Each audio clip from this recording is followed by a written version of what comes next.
The first thing people misunderstand about working in a morgue is the silence.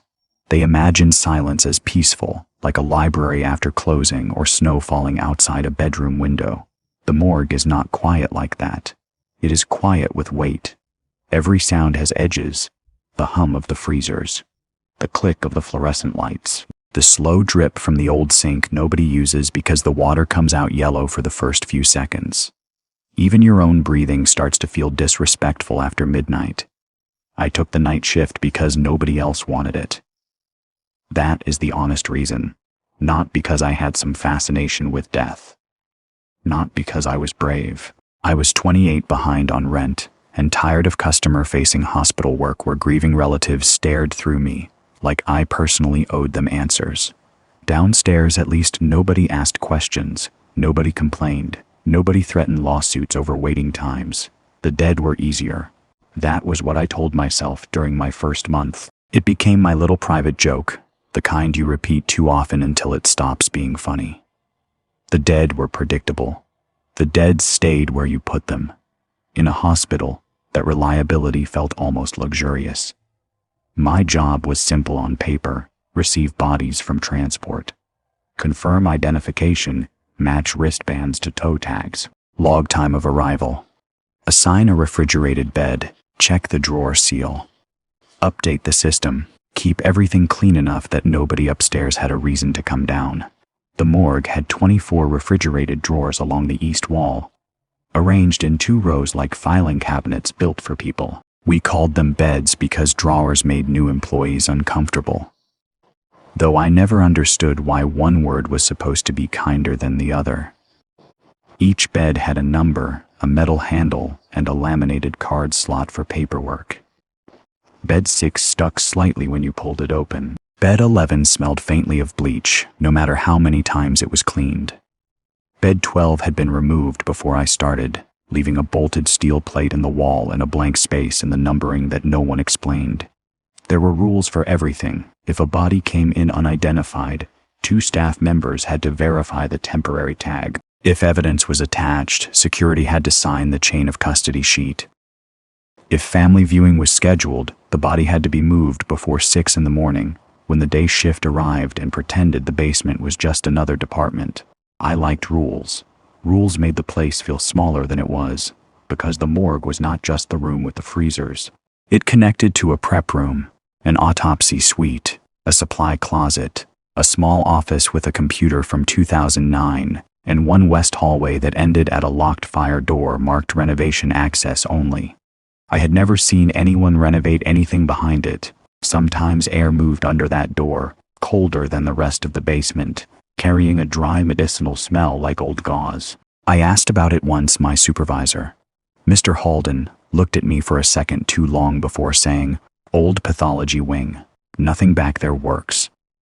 Then he changed the subject to freezer temperatures. After that, I stopped asking. That was another rule in hospitals, though nobody wrote it down. If someone senior changes the subject, you let them. Most nights followed the same rhythm. Midnight inventory, 1 o'clock cleaning, 2 o'clock coffee that tasted burnt even when fresh, 3 o'clock paperwork, 4 o'clock fighting sleep. At 5, the hospital above began waking up, and the silence downstairs thinned enough to feel survivable again. The night everything changed began normally enough. Rain tapped against the narrow basement windows, turning the glass black and shiny. I was alone, sitting at the office desk, entering discharge notes for a woman whose family had spent all afternoon arguing over jewelry. The freezers hummed. The lights buzzed. The west hallway door breathed its cold little breath. At 12:43 a.m., the transport elevator opened. No one had called ahead. That was the first thing wrong. And for some reason, my hands were already shaking badly. They didn't bring him in like they usually did. Most transports came with noise wheels rattling, doors bumping, someone making small talk they didn't really mean. This one was quiet, too quiet. The gurney rolled out of the elevator like it had been pushed, and then abandoned halfway through the motion. There were 2 orderlies with him, both wearing rain-soaked jackets over their scrubs. One of them kept glancing back at the elevator like he expected it to close faster if he stared hard enough. The other didn't look at me at all. Late delivery, I said, more out of habit than curiosity. No response. I stepped forward and pulled the clipboard from the foot of the gurney. The paperwork was thin, too thin. A single sheet, half filled.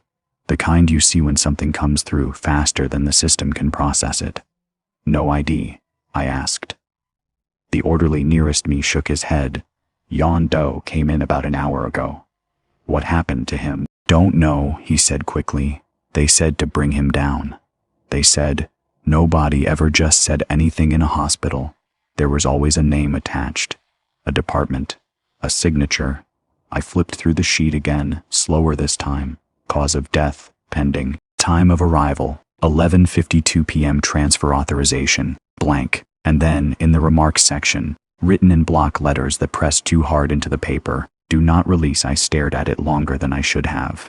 That's not standard, I said. The second orderly finally spoke. We were told not to ask questions. His voice sounded like he hadn't slept in days.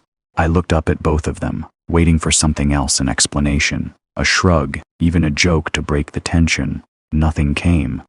Just that same quiet stretched thin between us like something ready to snap. All right, I said finally, I'll log him. They didn't wait for confirmation. As soon as I took hold of the gurney, they stepped back. One of them actually took a full step away from the body, like distance alone might help. Hey, I called after them. You need to sign.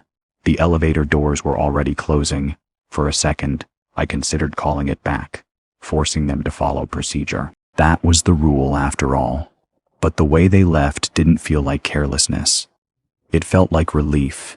I turned back to the gurney. The sheet covering the body had slipped slightly during transport, exposing part of his shoulder. The skin was pale, but not the usual drained color I was used to seeing. There was a faint bruising along the collarbone, dark and uneven, like something had pressed there for too long. I adjusted the sheet more out of instinct than necessity. John Doe, I muttered, glancing again at the tag clipped to his toe. The tag didn't have a name, just the same block letters. Do not release, not do not release to family. Not hold for investigation. Just do not release. Him, I shook my head and pushed the gurney toward the drawers. Routine mattered. If you let yourself get distracted, you made mistakes. And mistakes down here had a way of becoming permanent. Bed 6 stuck a little when I pulled it open, just like always. I had to give it a firm tug before it slid out fully, the metal rails scraping softly in the quiet. Of course, I muttered. You get the bad one. I lined the gurney up with the drawer and reached for the transfer sheet. That was when I noticed something else. The body felt heavier than it should have. Not by much. Just enough that I had to adjust my grip halfway through the movement.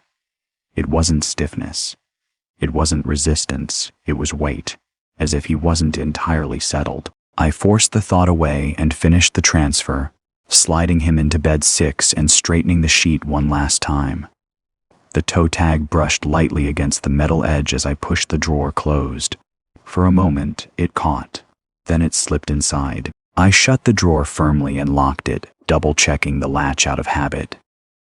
Bed 6, I said aloud, writing it into the logbook. Time 12:57 a.m. Status received. Everything looked normal on paper. That should have been enough. I turned off the overhead light above the drawers and walked back toward the office, already reaching for my coffee, already telling myself it was just another shift, just another body. I didn't look back. If I had, I might have noticed the drawer wasn't sitting flush anymore, like something inside had shifted after I closed it. I didn't notice it right away. That's the part that bothers me the most now. Not that it happened, but that it happened quietly enough for me to miss it at first.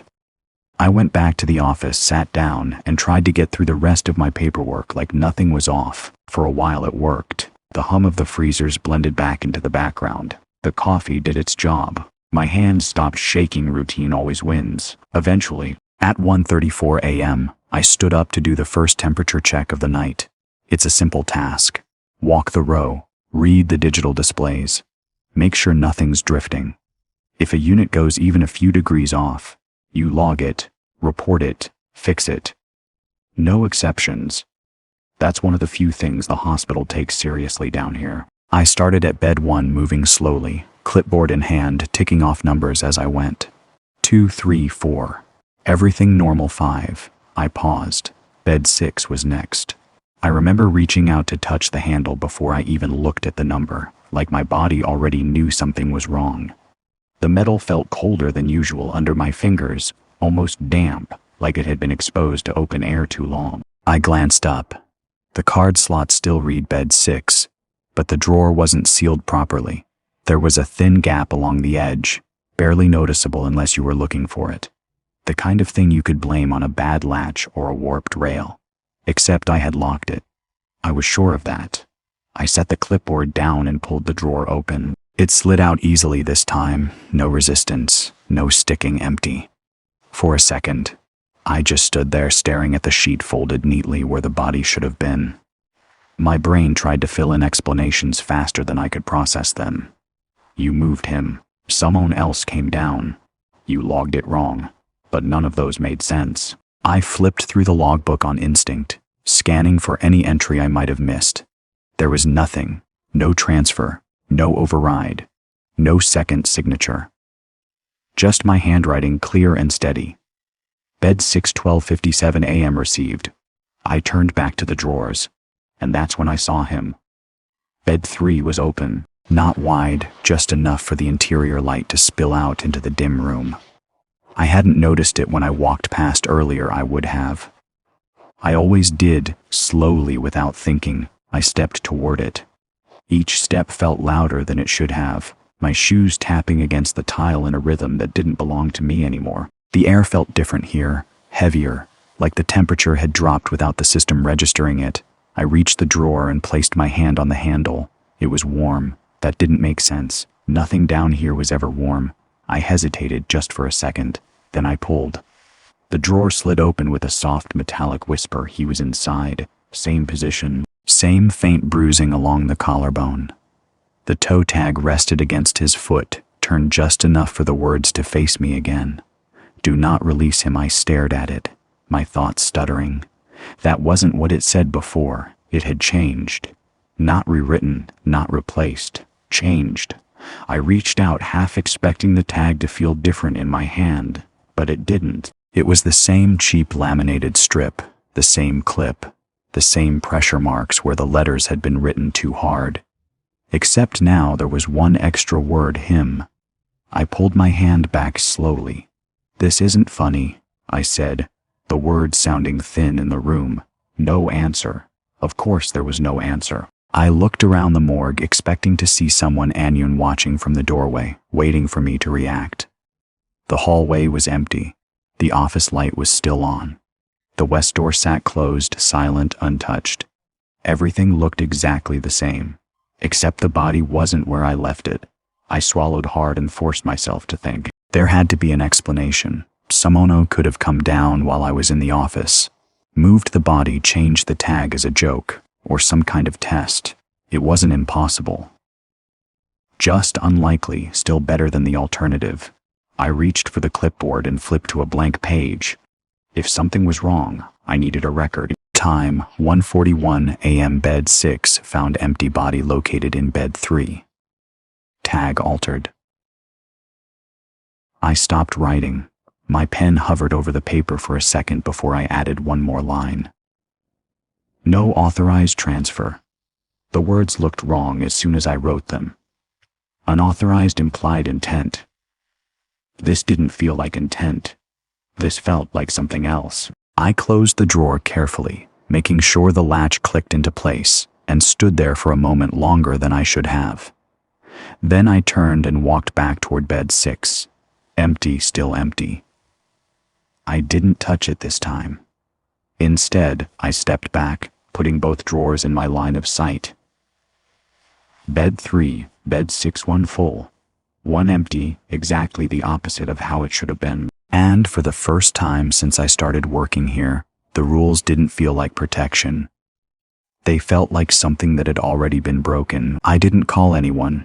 That would have been the normal response. Report it, escalate it, let someone else decide what it meant. But standing there between bed 3 and bed 6, I knew exactly how that call would go. They'd ask if I was tired, if I'd double-checked the logs, if I was sure I hadn't moved him myself and forgotten. And worse, they'd come down here. If this was a mistake, I didn't want witnesses to it. If it wasn't, I definitely didn't. So I decided to test it instead. I pulled the drawer open again and checked the body more carefully this time. No movement, no sign of disturbance. The sheet was still tucked the way I'd left it. His arms rested at his sides, fingers slightly curled, like they'd stiffened halfway through something they never finished. "All right," I muttered. "Let's do this properly." I took a photo with my phone. Wide shot, first bed 3, number visible, body centered. Then a close-up of the toe tag. "Do not release him" stared back at me, the ink slightly smudged at the edges like it hadn't fully dried. Next, I reached into the supply cabinet and pulled out a roll of medical tape. Not subtle tape. Not the kind used for gauze or bandages. This was thick, industrial, the kind we used to seal containers that weren't supposed to be reopened without documentation. I closed the drawer slowly, making sure the rails lined up perfectly this time. Then, I pressed a strip of tape across the seam edge, to edge tight enough that it would tear before peeling cleanly. I added a second strip just below it, crossing the first. If someone opened it, I'd know. If something opened it, I stopped that thought before it could finish. I stepped back and checked the alignment. The tape was smooth. No bubbles, no gaps, good. Then I turned to bed 6. Empty drawers still needed rules. I closed it again even though it was already shut and locked it. This time, I didn't trust the latch alone. I wrapped a strip of tape across its seam too, mirroring what I'd done to bed 3. 2 drawers, 2 seals, 1 empty. 1 occupied.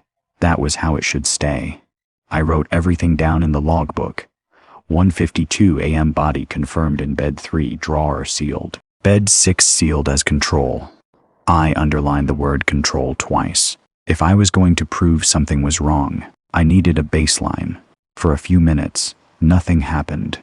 The room settled back into its usual rhythm. The low hum of the freezers, the faint flicker of the overhead lights, the distant thud of something heavy moving far above in the hospital floors. It almost felt normal again, almost. Then the temperature dropped. Not gradually. Not the way it does when a unit kicks in or a door gets left open. It just dropped. I felt it first on my hands, a sharp, sudden cold that crept under my sleeves and settled into my skin. My breath hitched, and when I exhaled, I could see it faint, white, hanging in the air for a second longer than it should have. That's not.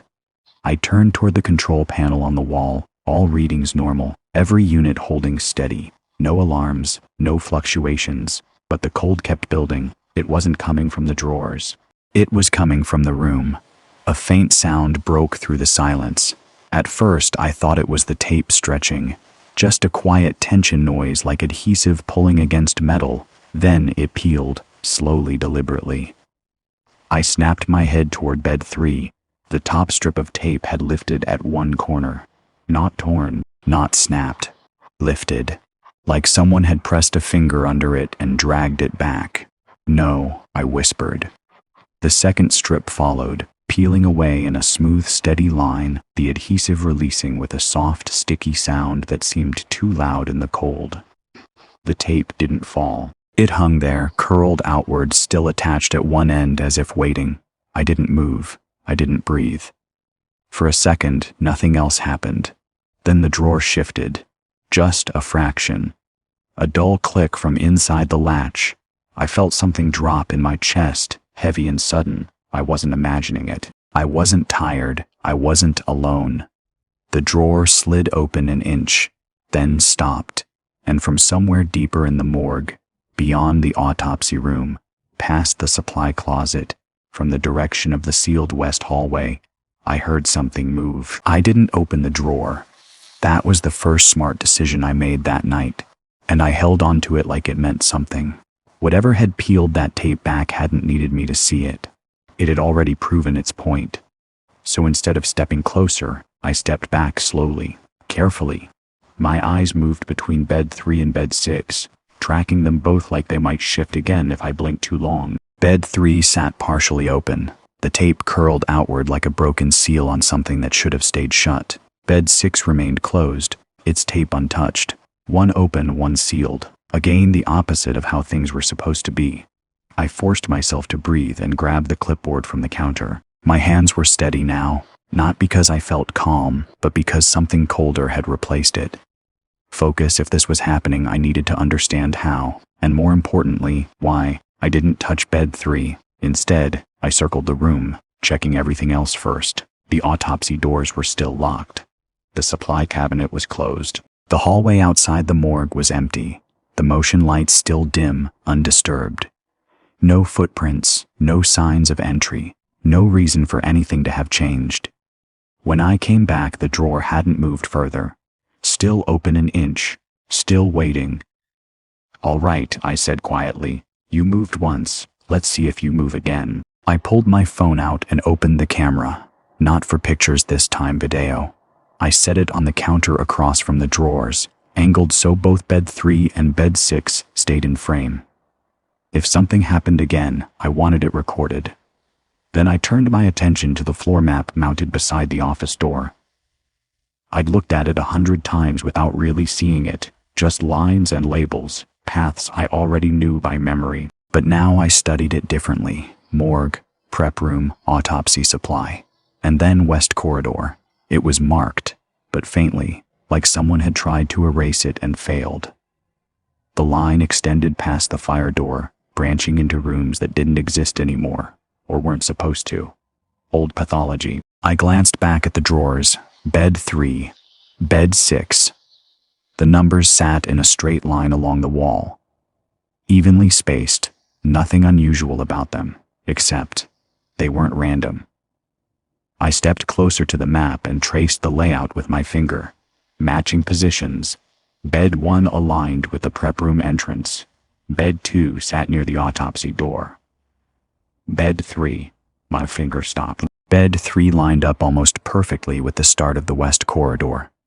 Not exactly, but close enough to make something in my chest tighten. I moved my finger further down. Bed 6. That one sat closer to the center of the morgue. No direct alignment with anything important. Just another drawer in the middle of the row. So why move from 6 to 3? I turned back to the body, still lying there, still unmoving, like none of this had anything to do with it. "Why there?" I asked, barely louder than a breath. No answer, but the question stayed. I grabbed the logbook again and flipped back through older entries, scanning for anything unusual. Most of it was routine names, times, transfers, signatures. Then I noticed something: patterns, not obvious ones. Nothing written in the margins or flagged for attention, but certain beds showed up more often in old incident notes. Minor things I'd never paid attention to before. Bed 3, bed 8, bed 11, each one tied to a line that reads something like, repositioned for verification, transferred prior to scheduled time, drawer alignment issue. Nothing serious, nothing that would raise alarms. But enough to form a trail. I felt it then, the shift, not in the room, in my thinking. This wasn't random, it wasn't a prank, and it wasn't equipment failure. Whoever, or whatever, had moved that body had chosen bed 3 for a reason. A specific reason, and if it had moved once, it would move again. I looked back at the phone recording the drawers. The screen reflected both handles, both numbers, both pieces of tape.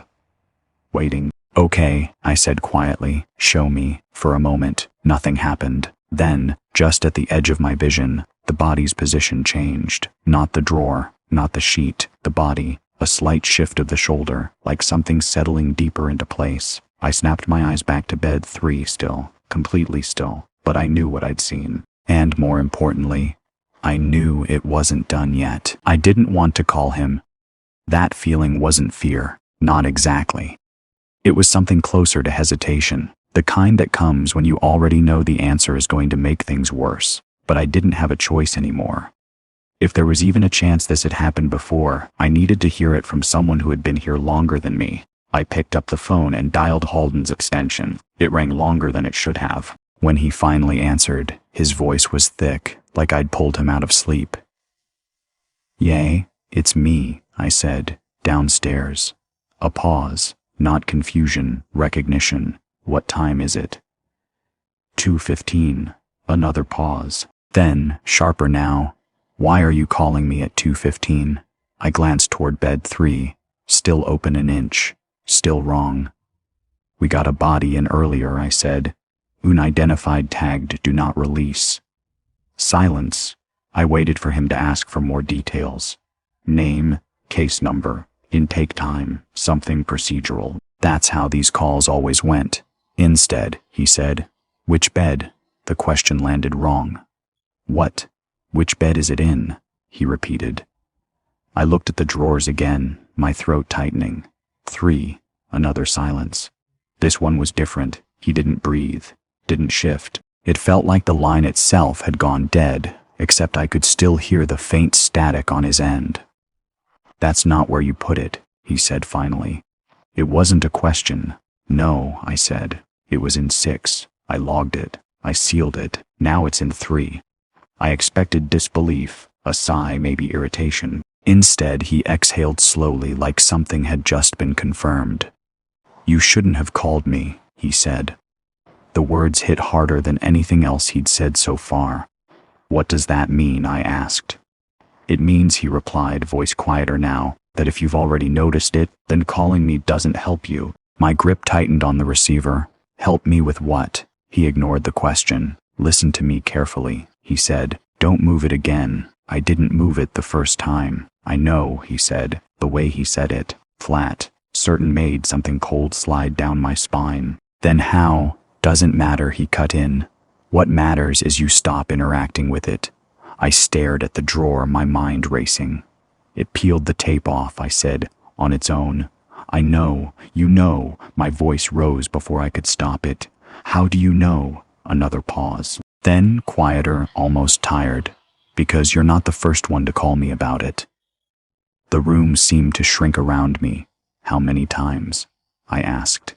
He didn't answer that either. Instead, he said, "Where is it now?" I hesitated. Something in his tone had shifted again. Not fear, not exactly, but something close to urgency. "Not for me, for the body." 3, I said again. "No," he said immediately. "Where is it now?" The words hit harder the second time. I turned slowly, my eyes moving across the drawers, checking the number again. Bed 3, still open, still. I froze. The drawer was closed completely. The tape was gone.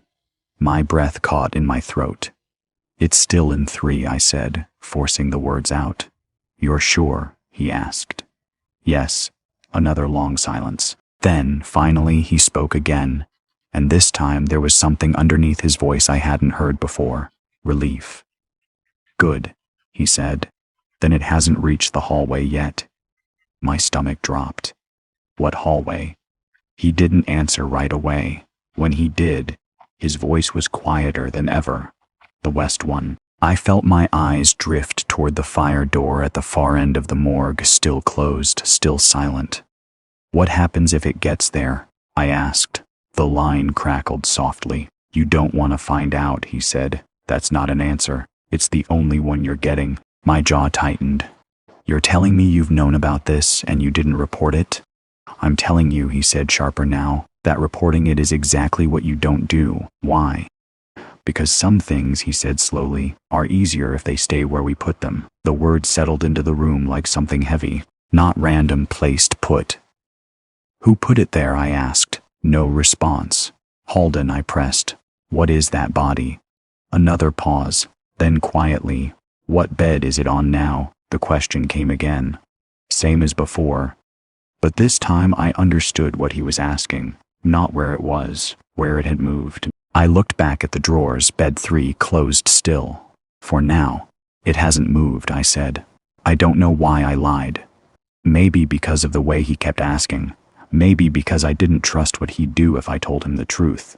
Or maybe because, somewhere deep down, I already knew this wasn't something he was trying to stop. He was trying to track it. "Good," he said. The relief was back again, stronger this time. "Then leave it alone," he continued. "Don't open it. Don't check it. Don't try to fix anything. And if it moves again, I asked. It will, he said. No hesitation, no doubt. When it does, he added, you call me before you do anything else. The line went quiet again. I stared at the receiver in my hand. Halden, I said, one last time. What happens if it reaches the hallway? This time he didn't pause. He didn't soften it. He didn't avoid it. It doesn't come back, he said. Then he hung up. I stood there for a long moment, the dial tone humming in my ear. Slowly, I lowered the phone and turned back toward the drawers. Bed 3 closed, unsealed, waiting. And for the first time since this started, I wasn't trying to figure out what was happening. I was trying to figure out how far it had already gone. I didn't open the drawer again. Halden's voice stayed in my head, repeating itself in a loop I couldn't shut off. Don't open it. Don't check it. Don't try to fix anything. It wasn't advice. It was a rule. And for the first time since I'd started working here, I had no idea if following the rules would actually keep me safe. So instead, I turned to the only thing left that might still make sense. The cameras. The security system wasn't anything impressive. Old monitors, grainy resolution, a few fixed angles that covered the main areas of the morgue and the hallway outside. No audio, at least not officially. Just enough to prove procedures were followed. If something went wrong, I stepped into the office and pulled the chair closer to the desk, the wheels scraping too loudly against the tile. The monitor flickered slightly as I switched feeds, cycling through the cameras one by one. Hallway empty, prep room. Dark. Autopsy suite. Locked. Morgue floor. I stopped there. The screen showed the same layout I was standing in now, drawers along the wall, counter in the center, my phone still recording from its position across the room. Bed 3 sat exactly where I'd left it, closed, still, normal. I exhaled slowly, leaning closer to the screen. If something had moved the body, it had to show up here. There was no other way in or out without passing one of these cameras. Unless, I shook that thought away and pulled up the playback controls. All right, I muttered, let's see it. I rewound the footage to 12:55 a.m., just before I'd logged the body. The video stuttered slightly as it buffered, then began to play. There I was, moving through the frame, pushing the gurney. Routine, calm, nothing out of place. I fast-forwarded. 1:10, nothing. 1:20, still nothing. 1:30. The screen flickered. Just for a second.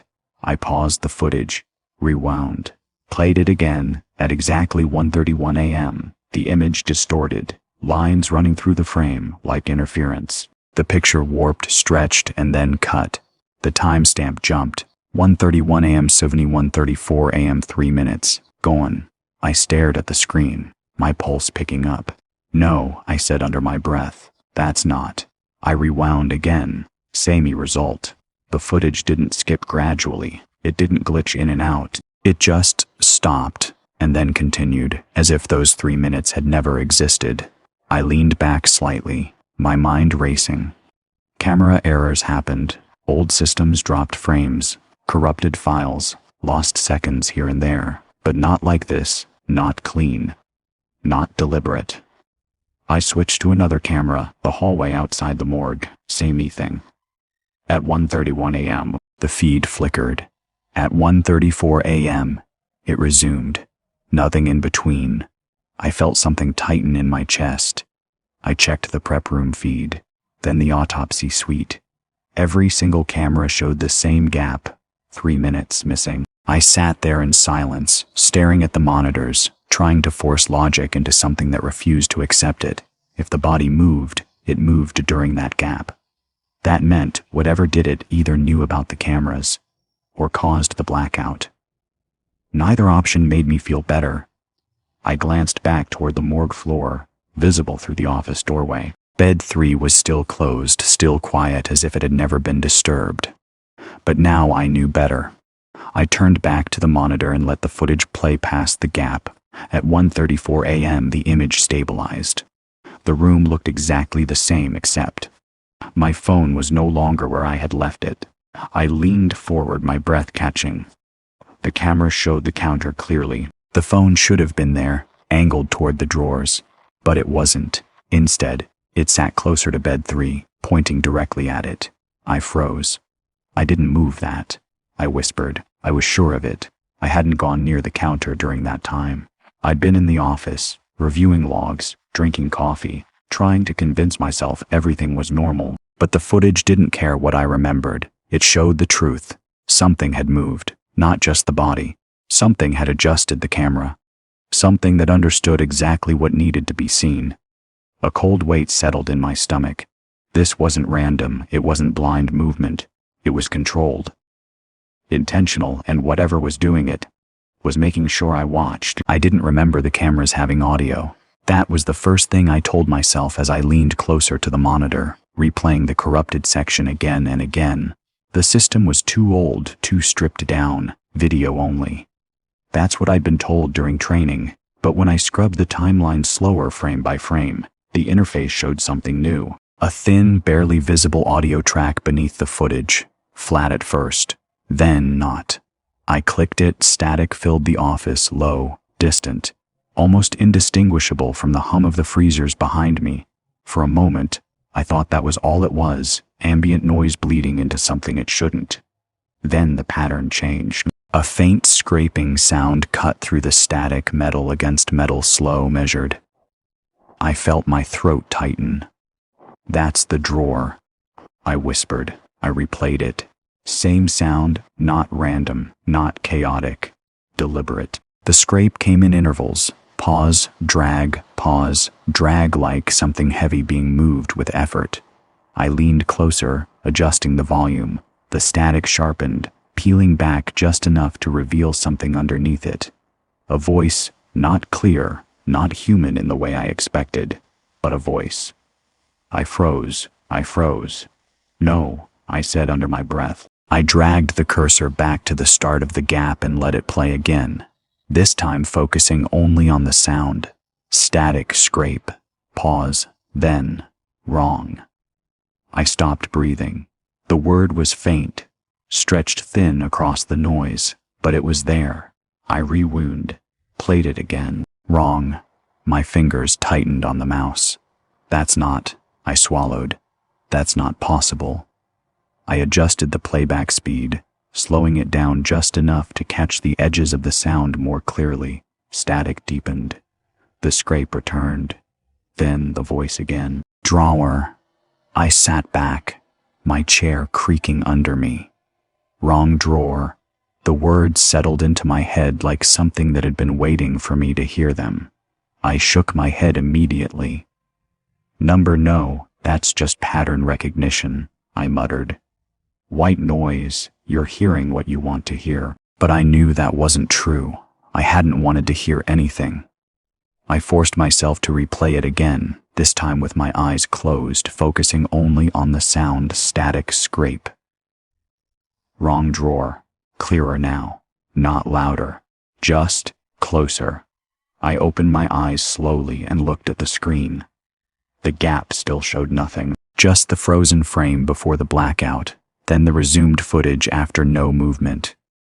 No figure, no explanation. Only the sound. I pushed myself up from the chair and stepped out of the office, back into the morgue. The air felt colder than before. Heavier bed 3 sat where it always had, closed and silent, the tape gone as if it had never been there. The room looked unchanged, but the recording had already proven that meant nothing. I walked closer, stopping just short of the drawer. "Wrong drawer," I said quietly. The words felt wrong in my mouth, like repeating them made them more real. I glanced toward bed 6, still sealed, still untouched. Control. That's what I'd written in the log. My baseline, my proof. But if the voice was right, if it wasn't random, then bed 3 wasn't a mistake. It was a correction. Something had moved the body because it didn't belong where I put it. It belonged somewhere else, and it was trying to tell me that. I felt a slow, creeping dread settle into my chest. Not because something had moved, not because something had spoken, but because, for the first time, it felt like it was communicating. Not noise, not chaos. A message. I turned back toward the office, my eyes flicking once more to the west hallway door. Still closed. Still silent. But now I couldn't ignore the alignment. Bed 3, closest to the corridor, closest to whatever had been sealed behind that door. Wrong drawer, I repeated, quieter this time. My gaze drifted back to bed 3, and then, slowly to the next drawer down the line. I hadn't noticed it before. Not really. Bed 4, untouched, unremarkable, but suddenly, it didn't feel that way anymore. Because if the body wasn't meant for 3, then it wasn't finished moving. And whatever came next wasn't going to be random either. I didn't move the body. That decision came easier than I expected.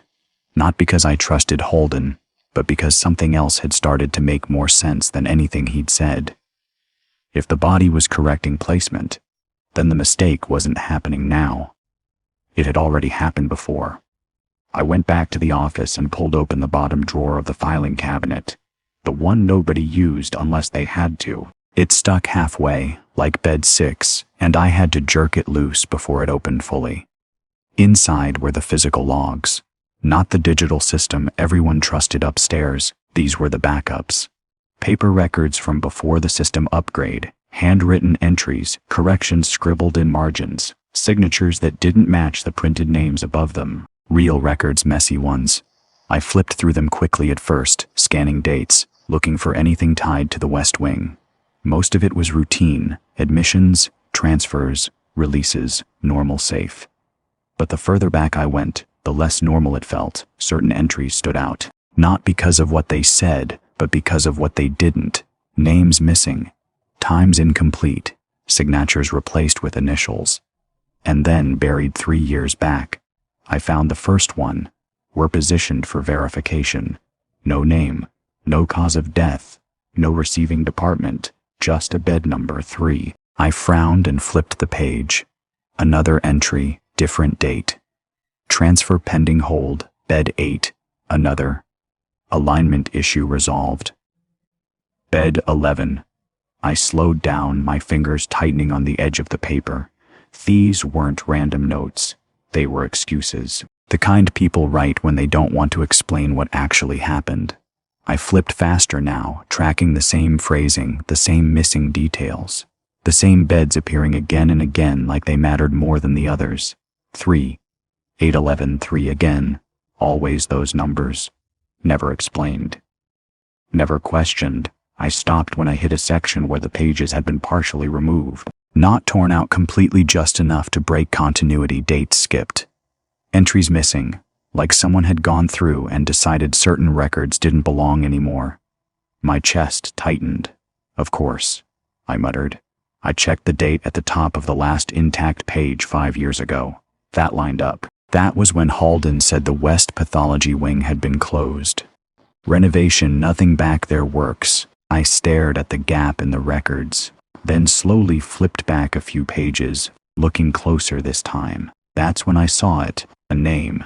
Not a full one, just a partial entry that hadn't been fully erased.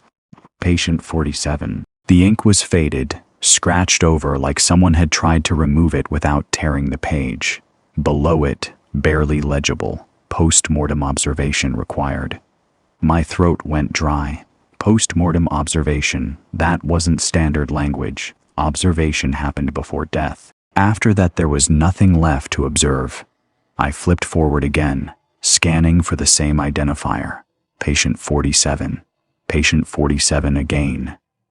Again, the same label appearing across multiple dates, tied to different beds, different notes, different corrections, but never a full file. Never a transfer. Never a release. I leaned back in the chair slowly, the paper still in my hand. This isn't a mistake, I said quietly. It never had been. The body in bed 3 wasn't moving randomly.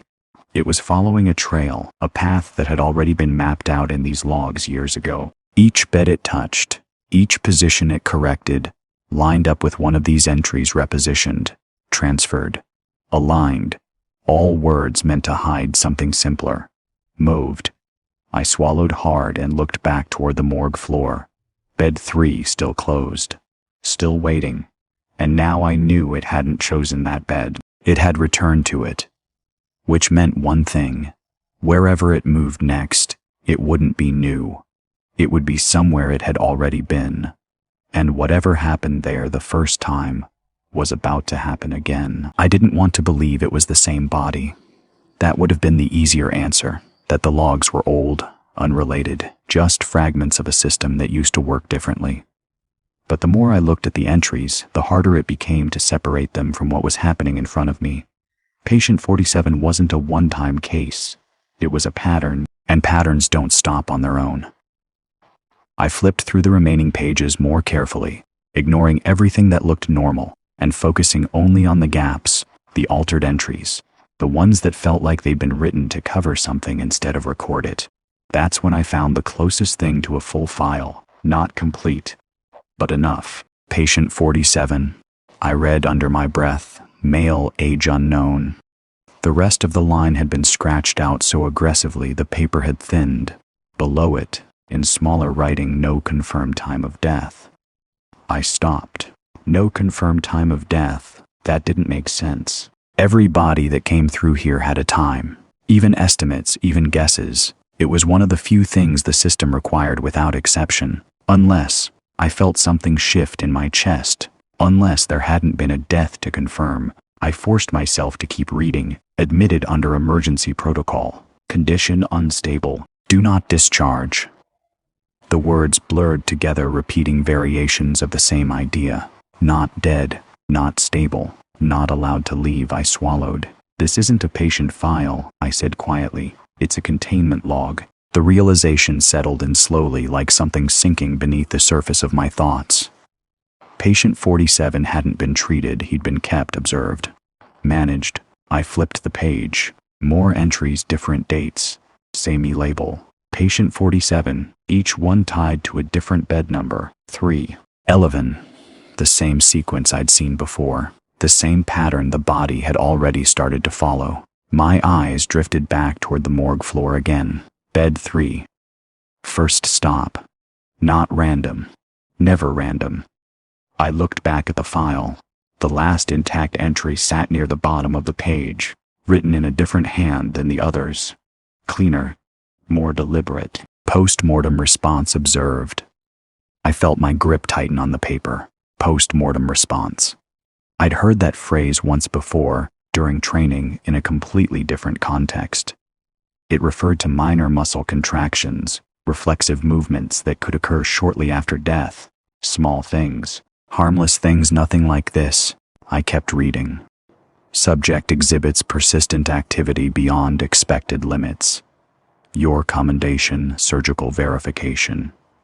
My stomach turned surgical verification, not examination, verification. As if they weren't trying to understand what had happened, they were trying to prove something. I flipped the page again, blank. The rest of the file had been removed. Not missing, removed carefully. Deliberately. I leaned back in the chair, staring at the empty space where the rest of the record should have been. They opened him, I said quietly. The words didn't feel like a guess. They felt like a memory I hadn't lived. They opened him to confirm he was dead. And whatever they found, it wasn't. My chest felt tight now, my breathing shallow. I looked down at the log in my hand, then back toward the drawers. Bed 3, still closed, still quiet, but not still. Not really. Because now I understood something I hadn't before. The body wasn't moving because something was wrong with it. It was moving because something had been done to it. Something that tied it to those beds, those entries, those missing records. Patient 47 hadn't been transferred, hadn't been released, hadn't even been declared properly dead. He'd been moved. Again and again. From bed to bed. From drawer to drawer. Each time someone tried to fix the mistake, they just repeated it. I felt a slow, creeping dread settle into my spine. Patient 47 never left, I whispered. The words hung in the air, heavy and final, because if that was true, if he had never left, then the body in bed 3 wasn't new. It wasn't a recent arrival. It wasn't even unidentified. It had been here the whole time, buried in the system, hidden in the logs. Waiting, and tonight, for the first time in years, it had started moving again. The phone rang at exactly 2:47 a.m., not the desk phone in the office, the one mounted on the wall beside the drawers, the internal line. It almost never rang. Most departments upstairs didn't even remember it existed, and the ones that did had no reason to call down here in the middle of the night. For a second, I just stood there staring at it. The sound was sharp, sudden, cutting straight through the hum of the freezers. It didn't echo the way other noises did in the morgue. It felt closer, like it wasn't coming from the room so much as pushing into it. It rang again. I stepped toward it slowly, my eyes flicking once to bed 3, still closed, still quiet, waiting. The phone rang a third time. I picked it up. Yay, static answered me, not the soft kind I'd heard on the camera playback. This was thicker, denser, like something pressing against the line from the other side. I pulled the receiver slightly away from my ear, then brought it back. Hello, a faint sound broke through the noise, breathing. Uneven, shallow, like whoever was on the other end was struggling to keep it steady. Who is this? I asked for a moment. Nothing, then barely audible. Has it reached 12 yet? I froze. What? The voice didn't repeat the question immediately. It seemed to lag, like it was catching up to itself. Has it reached bed 12? My grip tightened on the receiver. There is no bed 12, I said automatically. It was removed years ago. Silence. Then a soft exhale. No, the voice said. It wasn't removed. The line crackled, the static swelling for a second before thinning again. They just stopped labeling it. A cold weight settled into my chest. Who is this? I asked again, sharper this time. What department are you calling from? Instead, the voice shifted, becoming just a little clearer. You put it in the wrong place. I swallowed. I didn't put anything anywhere, I said. It was logged and sealed. Wrong drawer. The words cut through me. Samey as the recording. Samey phrase. This wasn't coincidence. My eyes drifted toward bed 3 again, closed, unmoving. But I could feel it now. The presence of it. Like something waiting for me to understand. What is it? I asked, my voice lower now. What is that body? The breathing on the other end grew heavier. Not a body, the line popped softly. Not anymore. I felt my throat tighten. Then what is it? Silence stretched again, longer this time. For a second, I thought the call had dropped. Then, it's trying to remember. The words came slower now, each one separated by a faint crackle. Where they left it. My eyes moved instinctively toward the west hallway door. Still closed, still sealed, but it didn't feel distant anymore. It felt connected. Who left it? I asked. No response. Listen to me, I pressed. If you know what's happening, you need to tell me. I can't fix this if I don't. Don't fix it. The voice cut in sharper now, not louder, just clearer. You don't fix this. I felt my pulse spike. Then what do I do? Another pause. Shorter this time. You let it move. The words hung there heavy, deliberate. It knows the way. A cold sensation spread through my arms, like the temperature had dropped again without warning. That hallway, I said slowly. What's behind it? The static flared, distorting the line. For a moment I thought the connection was breaking. Then the voice came back, quieter than before. Where it stopped. My grip tightened on the receiver. Stopped what? No answer. Instead, the voice asked something else. What bed is it on now? The question hit harder than it should have. Semi, Miss Halden. Semi wording. Semi wording. Semi urgency. I looked at bed 3. Still the drawer shifted, just slightly. A faint click from inside. My breath caught. It's still on 3, I said quickly. The voice exhaled again. Not relief. Something else. Then it hasn't found it yet. A chill ran through me. Found what? The line went silent. Not static. Not interference. Just empty hello. I said. Nothing. Hello. The dial tone cut in suddenly, loud and final. I lowered the receiver slowly, my eyes never leaving the drawer. Bed 3. Closed. But not still, not really. Because now I knew it wasn't trying to escape. It was trying to get somewhere. And whatever was waiting at the end of that path wasn't finished with it. I didn't remember falling asleep. That realization came to me slowly, like everything else that night, out of order, out of place. One moment I was standing near the phone, staring at bed 3, trying to process the voice on the line. The next, I was sitting in the office chair again, the monitor flickering softly in front of me. The clock read 3:19, and I was sure it had been earlier. I pushed myself up immediately, a dull ache settling behind my eyes. The room felt heavier than before, like the air had thickened while I wasn't paying attention. "No," I muttered. "No, I didn't." I stopped. The drawers, I turned toward the morgue floor.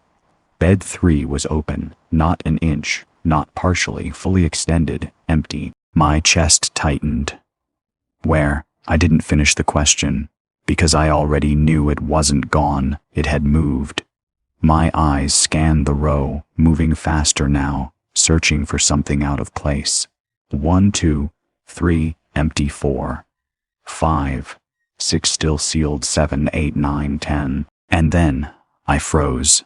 There was a space where there shouldn't have been one. Right between 11 and the blank steel plate that marked the end of the row. The plate was gone. In its place was a drawer. Bed 12. I stared at it, my mind refusing to catch up with what I was seeing. That drawer hadn't been there before. I knew it hadn't. The numbering had always skipped. Everyone knew that. It was one of those small details you noticed once and then stopped questioning. Except now it wasn't missing anymore. Now it was. Filled in. The metal looked newer than the others, but not clean, not untouched. There were faint scratches along the edges, like it had been forced open and shut too many times. The number 12 was printed in the same faded font as the rest, but slightly misaligned, like it had been added later.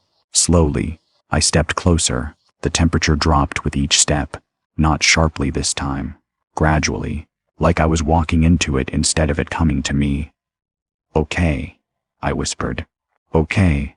I didn't know who I was talking to. Myself, the body. The thing that had called me. Maybe all of it at once. The drawer was already open. Just enough for me to see the sheet inside. I stopped a few feet away, my instincts pulling in opposite directions. Every rule I knew told me not to go closer, but nothing about this was following rules anymore. I reached out. My hand hovered over the edge of the drawer for a second before I forced myself to grip it.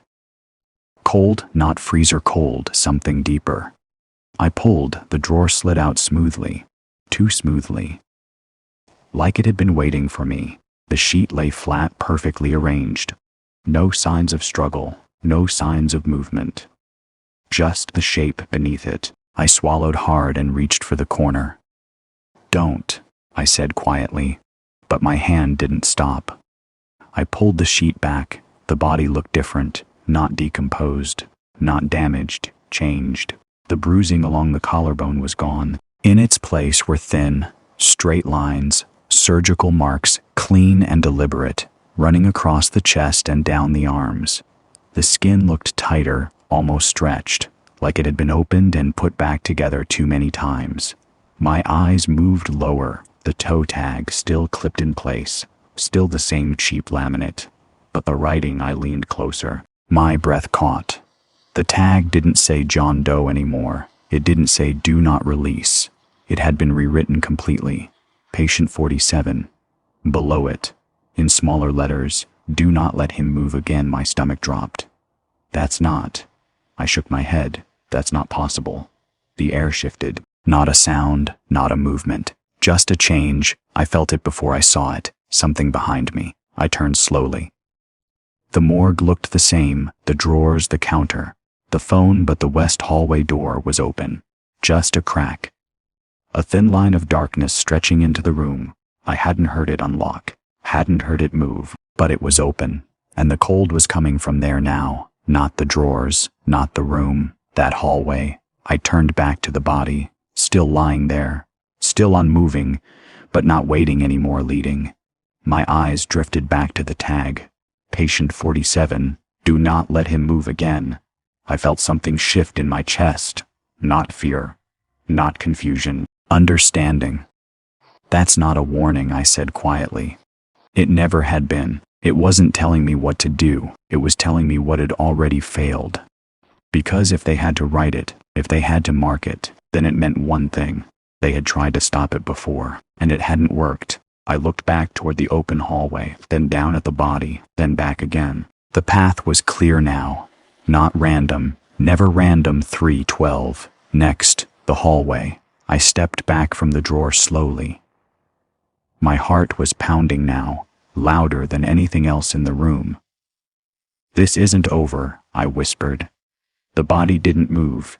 It didn't need to, because now I knew exactly where it was going. And for the first time since this started, I wasn't trying to stop it anymore. I didn't expect him to actually come when Halden told me to call before doing anything else. I assumed it was just another way of keeping control, another layer of distance between him and whatever this was. People like him didn't come down here unless they had to, but at 3:41 a.m., I heard the elevator. Not the quiet, routine arrival I was used to. This one came fast. The doors opened before the hum had fully stopped, and his footsteps followed immediately, sharp, uneven, louder than they should have been in a place like this.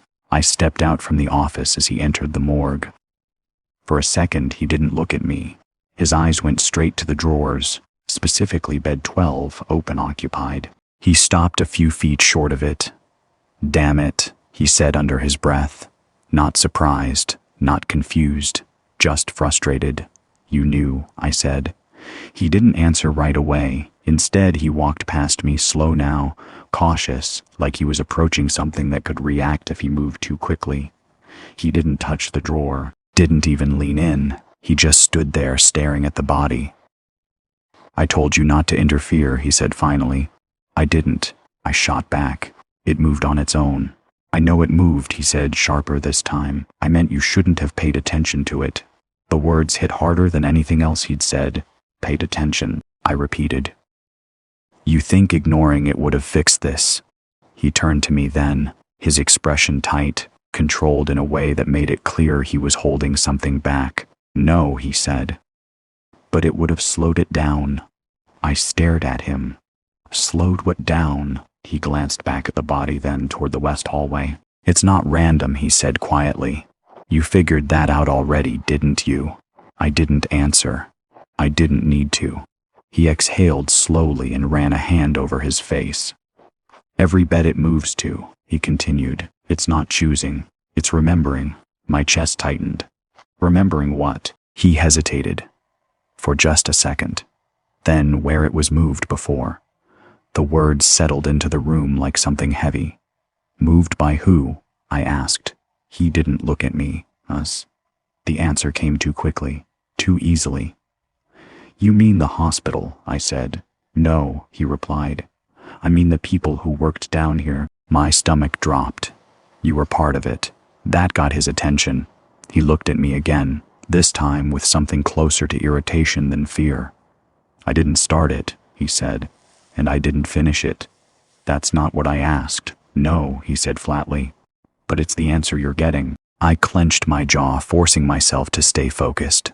"What is it?" I asked again, gesturing toward the body. "Because that's not just a patient." "No," he said. "It's what's left after someone refused to die properly."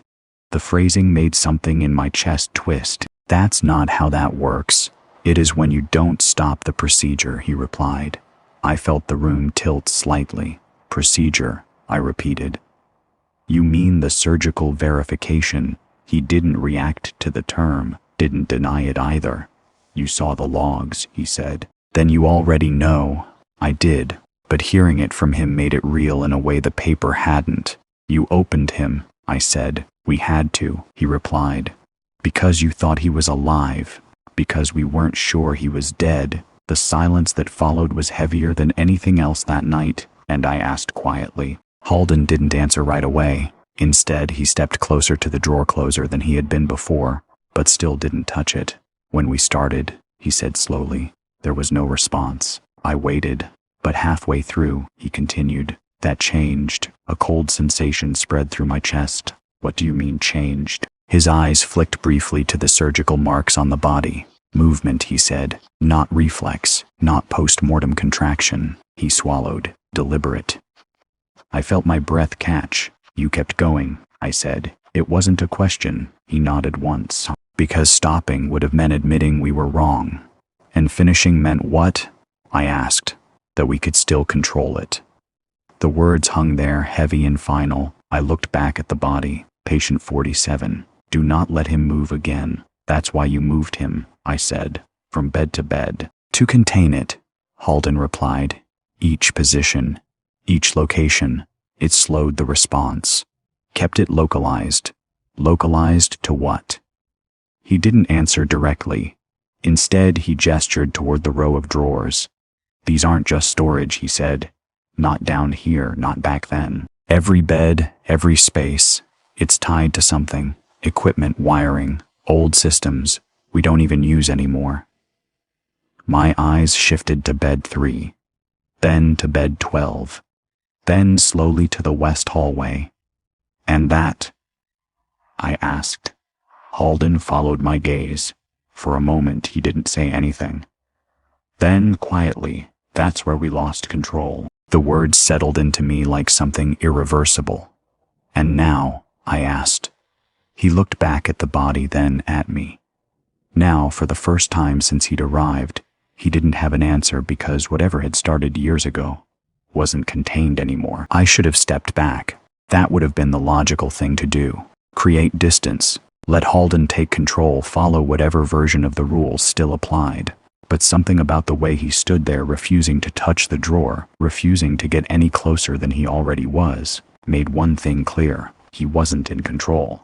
Not anymore. You said it was contained, I said. It was, he replied. Then why is it moving again?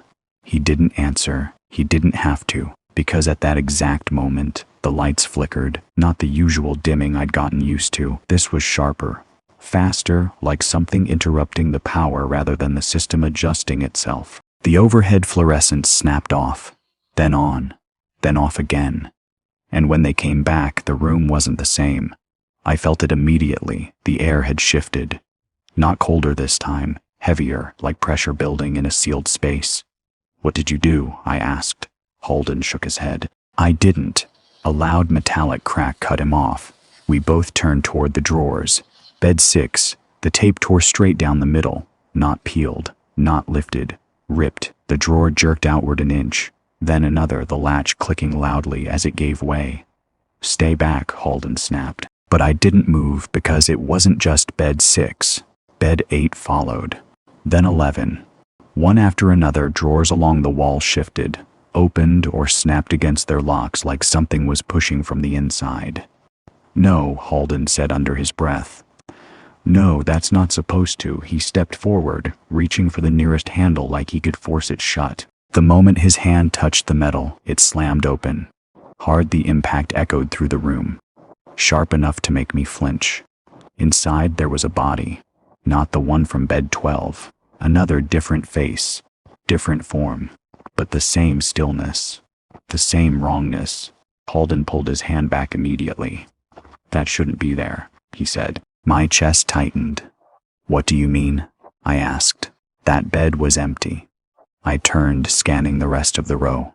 More drawers were open now, more bodies, some I recognized from earlier shifts, some I didn't, but they were all out of place. This isn't containment, I said. This is replay, Halden finished. The words settled heavily between us. What? I asked. He didn't look at me. It's repeating, he said. Every transfer, every movement, every time we tried to move it, it stored the position. I felt something cold slide down my spine. And now, I asked. Now it's playing them back. The lights flickered again. This time they stayed dim, not fully off. Just weaker, like the room was losing power slowly instead of all at once. A soft sound broke through the silence. Movement, not from the drawers, from behind me. I turned slowly. Bed 12, a body was sitting up, not fully, not upright, but enough. Enough that the angle of the sheet had changed. Enough that the head was no longer resting where it had been. I felt my breath catch. "That's not possible," I whispered. Holden didn't respond. When I looked back at him, he wasn't staring at the body, he was staring at me. "What?" I asked. "You've been interacting with it," he said. It wasn't a question. "You told me to observe," I snapped. "To track it. I told you not to interfere." "I didn't. You listened," he cut in. "You recorded it, you followed it, you tried to understand it." My stomach dropped. "What does that have to do with anything?" He didn't answer right away. Instead, he gestured slowly toward the body. "Because it doesn't just move," he said, "it responds." The word hit harder than anything else. Responds. "To what?" I asked. He held my gaze. "To attention." The room went silent again, not empty, not calm, waiting. I turned back toward bed 12. The body hadn't moved further, but it wasn't still anymore either. I could feel it. Like something just beneath the surface, held in place by nothing but time. "It's not picking beds randomly," I said slowly. "No," Holden replied. "It's following a path." "Yes, and it's showing me where it's been." Holden didn't respond, because he didn't need to. We both understood what came next. My eyes drifted toward the west hallway. The door stood open now, wider than before. The darkness beyond it felt different from the rest of the room, deeper, colder. Not empty. "Where does it end?" I asked. Holden's voice was quieter now, where we left it. I swallowed, and if it gets there, he didn't answer, because the body moved again. This time, there was no doubt. The head turned slowly, deliberately, until it was facing me. Not Holden, not the room, me. And for the first time since this started, I understood something I hadn't before. It wasn't just moving through the morgue. It was moving toward me. Or maybe bringing me with it. I didn't remember deciding to follow it. One moment I was standing beside Holden, staring at bed 12, trying to process the way the body had turned toward me. The next, I was moving slowly, carefully, toward the west hallway. No one told me to go. Holden didn't stop me. That was the part that stayed with me later. He could have grabbed my arm, could have ordered me to stay back, to leave it alone, to follow whatever version of protocol still existed. He didn't. He just watched. The doorway felt colder the closer I got. Not the mechanical cold of the freezers, not the dry, regulated air the hospital pumped through every other part of the building. This was different. Thinner, older, like stepping into a place that had been sealed not to preserve something, but to forget it. I stopped just before the threshold. The door itself hung open at an angle that didn't make sense. It wasn't fully unlocked, wasn't forced, wasn't damaged. It just sat there, like it had decided not to close anymore. Beyond it, darkness. Not total, but deep enough that the overhead lights from the morgue barely reached past the first few feet. "You don't have to do this," Holden said quietly behind me. It was the first time he'd sounded unsure. I didn't turn around. "You said it was trying to remember," I replied. "That it was following where you moved it." "Yes, and this is where it ends." Another pause. "Where it stopped," he corrected. The distinction mattered. I stepped forward. The moment I crossed the threshold, the temperature dropped again, sharper this time, immediate, like stepping into a freezer that had been left open too long. The air smelled different here, not disinfectant, not chemicals, dust. Old fabric, something faintly metallic beneath it. The floor changed under my feet. Tile gave way to something rougher, uneven in places, like sections had been patched and repatched over time without care for consistency. The walls were narrower too, the space tighter than the main morgue, forcing me to move slower without thinking about it. "This wing was shut down 5 years ago," Holden said from behind me, his voice lower now, quieter in this space. "Officially, it was structural damage, unstable equipment." "Officially," I repeated. He didn't respond. We moved deeper. The hallway stretched longer than it should have. That was the first thing I noticed once my eyes adjusted to the low light. The morgue above it had a clear layout: rooms, doors, defined spaces. This didn't. It felt extended, like it had been added onto itself more than once. Doors lined the walls on either side, most of them closed, some slightly ajar. None of them had clear labels anymore. The signs had been removed, leaving only faint outlines where they used to be. I passed one door that hung open just enough to reveal a metal bed frame inside. Empty. Another further down showed shelves lined with equipment that looked outdated even by basement standards. Glass containers, rusted tools, things that hadn't been used in years, or weren't supposed to have been.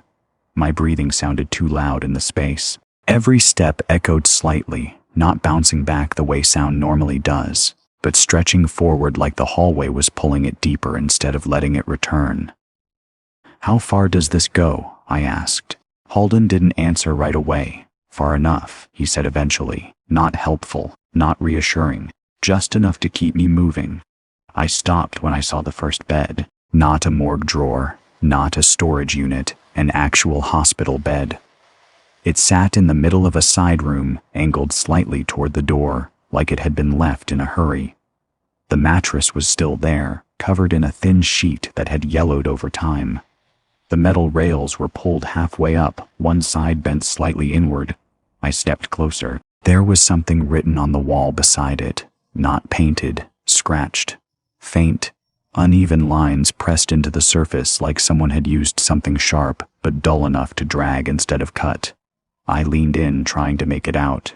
Numbers 3811. My chest tightened. "These are the beds," I said. "Yes," Halden replied quietly. "From the morgue." They weren't always in the morgue. I turned to him. "What does that mean?" He looked past me, deeper into the hallway. "It means," he said slowly, "we didn't move him randomly back then either." The words settled into place. Not random, never random. I looked back at the numbers on the wall. 3811, each one tied to a place, a position, a step. My eyes drifted further down the hallway. There were more rooms, more doors, more spaces that hadn't been touched in years, and somewhere ahead one that mattered more than the rest. "Where's 12?" I asked. Halden didn't respond. He didn't have to, because at the far end of the hallway, I could see it. A door closed. Unlike the others, this one still had a label faded, partially scratched away, but still readable. Room 12. The air around it felt different, heavier. Like everything in the hallway had been building toward that single point. I felt something shift in my chest. Not fear, not hesitation, recognition. "This is it," I said. Halden didn't argue, didn't warn me, didn't try to stop me, because we both knew whatever had started in the morgue didn't begin there, and it wasn't going to end there either. The door didn't look locked. That was the first thing that felt wrong about it. Every other door in the hallway had been sealed, neglected, or left to decay. This one was intact. The handle was clean enough to reflect the dim light behind me, the metal unwarped, untouched by the kind of damage that came with abandonment. Like it had been maintained, or avoided. I stopped a few feet away, staring at the faded label. Room 12. Not storage, not pathology, just a number. The same number that hadn't existed in the morgue until tonight. "You sealed this," I said. Halden stood just behind me, close enough that I could hear his breathing again, steady, controlled, but heavier than before. "We sealed everything," he replied. "That's not what I asked." He didn't answer. I reached for the handle. It was warmer than the air around it. Not by much, just enough to feel wrong. "Don't," Halden said. It wasn't sharp, it wasn't commanding, it was quiet, and that made it worse. "Why?" I asked. No response. "Because you don't know what's inside," I said. "Or because you do." A long pause. "Then because it doesn't need to be opened." I let that sit for a second. Then I turned the handle anyway. The door opened without resistance. No creak, no drag. Just a smooth, silent motion that felt completely out of place in a hallway where everything else fought to be moved. The room inside was colder. Not empty cold. Occupied cold. The kind that settles into a space and stays there long after everything else has left. I stepped inside. Halden didn't follow immediately. The first thing I noticed was the layout. It wasn't a standard operating room. It was smaller, more contained, like it had been designed for something specific rather than general use. A single surgical table sat in the center. Metal restraints were attached at the wrists and ankles, bolted directly into the frame. Not removable, not adjustable, permanent. The overhead light was still intact, hanging above the table, its surface clouded but functional. It flickered once as I stepped further in, then stabilized, casting a dim, focused glow over the center of the room. Everything else was pushed to the edges: equipment, cabinets, old monitors, and tapes. Dozens of them, stacked along a side table labeled in faded marker dates, times, notes. I moved closer. My hands felt unsteady again, but not from fear. From recognition. These weren't storage records. They were recordings, observation logs. I said quietly. Holden stepped into the doorway behind me. Yes. I picked up one of the tapes. The label read, Session 12, response active. My chest tightened. 12, I whispered, not a bed. A session. I set the tape down and looked at the table again. The restraints, the position, the way everything was angled inward, focused on that single point. This is where it happened, I said. Holden didn't argue, didn't correct me, because there was nothing left to correct.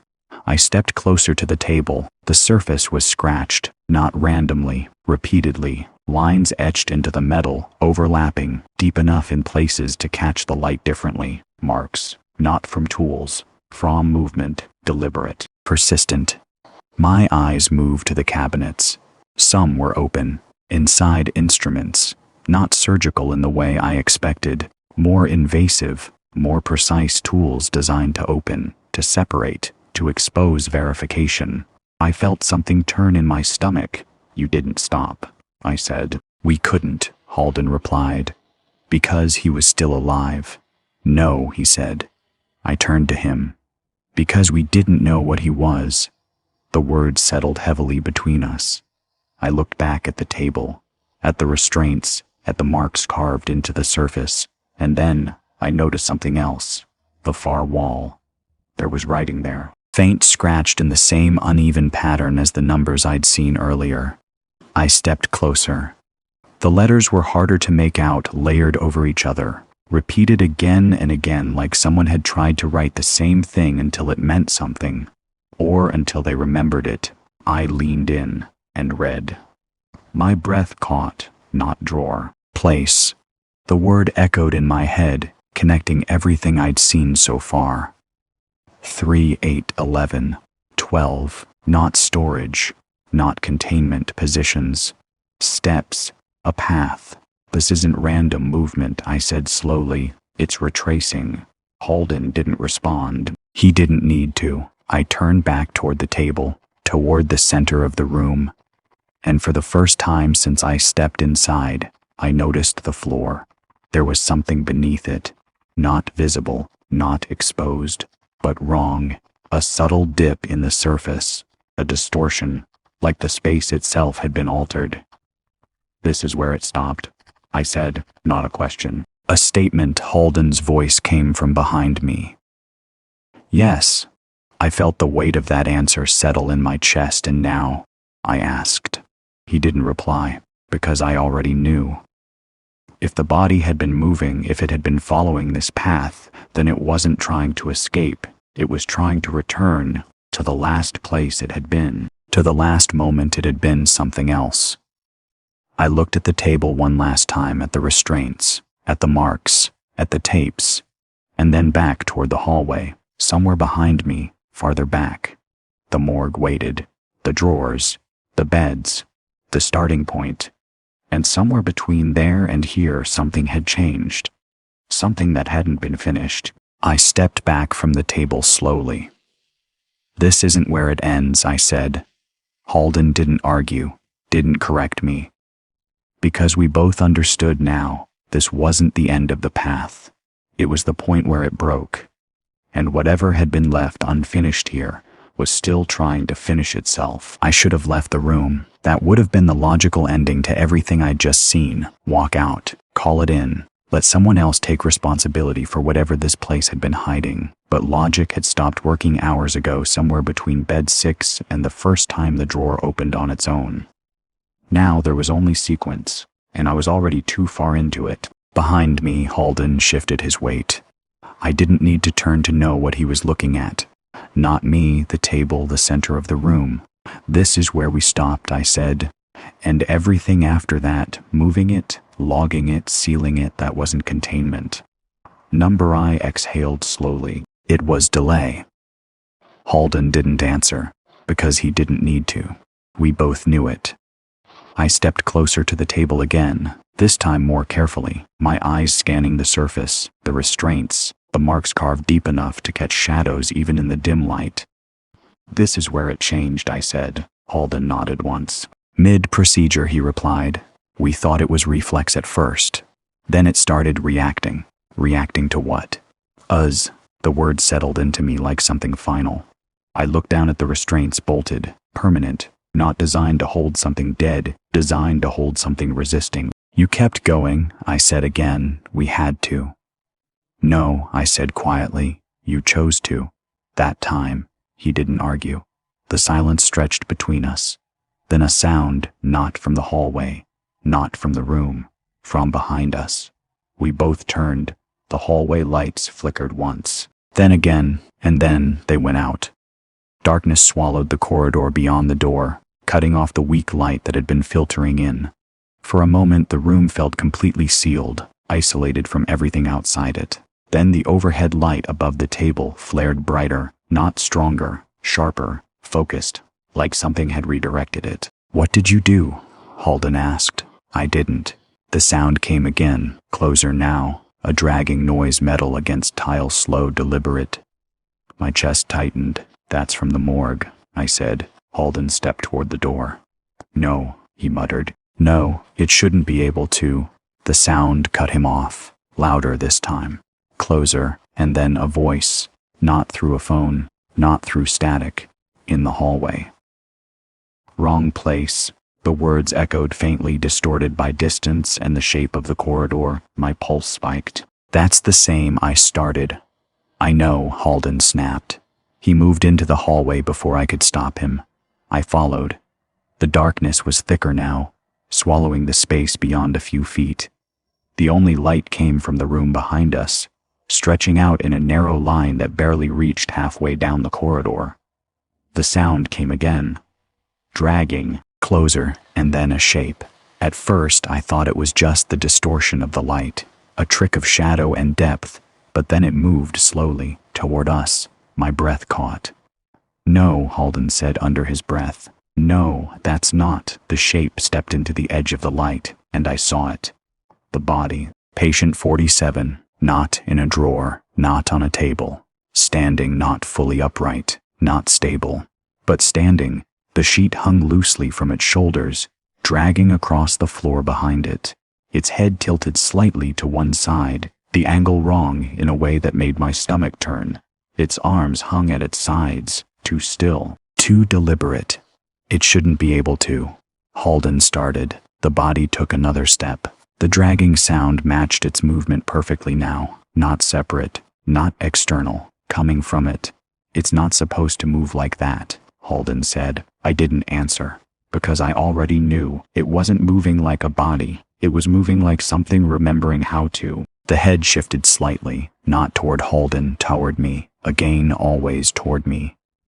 Wrong place. The voice came from it this time, not loud, not clear, but unmistakable. My chest tightened. It's not trying to escape, I said. Halden didn't respond. It's trying to finish something. The body took another step. Closer now. The light from the room stretched further down the hallway, just enough to illuminate more of it. The surgical marks, the lines across its chest, the way the skin pulled slightly with each movement, like it had been closed too many times. And then I saw its hands, not empty, not still, tight, like they were holding something invisible. What did you leave here? I asked. Halden didn't answer, because he knew what I meant. Not the room, not the procedure, something else. Something unfinished. The body stopped, just outside the doorway, between the hallway and the room, between where it had been and where it needed to be. Do not release him. The words came slower now, heavier. Not a warning, a memory, a command that had already failed. I stepped forward before I could stop myself. What are you trying to find? I asked. The body didn't move, didn't respond, but something changed. The air, the pressure, the feeling in the room, like something had shifted into place. Halden grabbed my arm suddenly. Don't, he said, but I didn't pull back, because I understood now. This wasn't about stopping it. It never had been. It was about reaching the point where it stopped. And whatever had been left unfinished there was about to happen again. By the time the lights came back, it was over. Not suddenly, not with any kind of final moment I could point to and say 50. That's when it ended. It just stopped. The pressure in the air lifted. The cold receded. The hallway went quiet again in a way that felt almost normal. Almost the body wasn't standing anymore. It was gone. Not back in the drawers. Not on the table. Not anywhere I could see. One moment it had been there, just inside the doorway. Something broken trying to finish what had been started years ago. The next nothing. Halden didn't say a word. He let go of my arm slowly, like he wasn't sure if I was still real, and stepped back into the room without looking at me. I watched him move to the table, his eyes scanning the surface, the restraints, the floor beneath it. Did it? I started, but the words didn't come out right. He didn't answer. He just stood there staring at the center of the room like something should still be there and wasn't, like something had been taken, or finally put back. The hallway lights flickered once, then stabilized. The morgue above us hummed back to life, and just like that, it was over. We didn't go back upstairs right away. Halden checked the room again, slower this time, methodical, like he was trying to convince himself everything was where it was supposed to be. The tapes were still there. The table hadn't moved. The restraints hadn't changed. But something was different. I could feel it. Not in the air, in the space itself. Like something that had been out of place had finally settled. Close it, Halden said. I didn't ask what he meant. I stepped back into the hallway and pulled the door to room 12 shut. It closed smoothly, the same way it had opened, like it had never been touched by anything except us. The label looked the same. The hallway looked the same, but I knew better now. We walked back in silence, past the rooms, past the beds, past the scratched numbers on the walls. By the time we reached the morgue, the drawers were closed again. All of them. Even the ones that had been opened before. Even bed 6. Even bed 11. I stepped closer, my eyes scanning the numbers, my chest tightening with each one. 3, closed. 8, closed. 11 closed, everything back where it should be. I moved to bed 12 last. It was gone. Not sealed. Not removed. Gone, the steel plate was back in its place, bolted into the wall like it had always been there, like it had never existed. I stared at it for a long moment. You see it too, Halden said quietly. Yes. He nodded once. Good. That was all he said. No explanation, no confirmation. Just good. We didn't talk about what happened after that. Not really. The official report was simple. Power fluctuation, system error, temporary access breach in a restricted area. No mention of movement. No mention of the body. No mention of patient 47. The logs were clean. Too clean. Entries filled in where they had been missing. Times corrected. Notes removed. If I hadn't been there, I wouldn't have believed any of it. Halden stayed for the rest of the shift. Didn't leave my side. Didn't go back upstairs. Just watched. The drawers. The hallway. By the time morning came, the hospital above us had already moved on. Day shift arrived. Footsteps echoed. Voices returned. Normal safe. Routine. I handed over my report without saying anything extra. The supervisor on duty skimmed it, nodded, and moved on like it was just another entry in a system that didn't care about details, like none of it mattered. I went home after that. Didn't sleep. Didn't eat.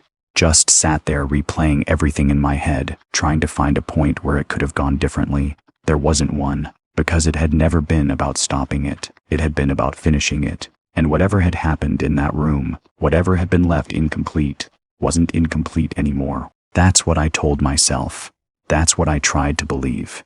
Until later that afternoon, when I checked my phone and saw the message, no number, no timestamp. Just a single line. Bed 6 is empty again. I didn't go back that night. I told myself I needed time, distance, something that would make sense of what I'd seen, what I'd heard, what had ended, or what I thought had ended. The hospital called twice. I didn't answer. But the message stayed. Bed 6 is empty again. Not the C, empty C's, asterisk present tense. Ongoing by the second day, I couldn't ignore it anymore. I drove back just before midnight, same entrance. Same hallway, same elevator ride down that felt longer than it should have. Everything looked normal again. Clean. Controlled. Like nothing had ever slipped out of place. The morgue door opened with the same quiet click. The hum of the freezers greeted me. Familiar, safe line. I stepped inside slowly, my eyes moving across the drawers. 1, 2, 3. All closed. All sealed. Everything exactly where it should be, until bed 6. The tape was gone. The latch hung loose. The drawer sat just slightly open, waiting. I didn't touch it. I didn't need to, because I already knew whatever had finished in that room hadn't stayed there.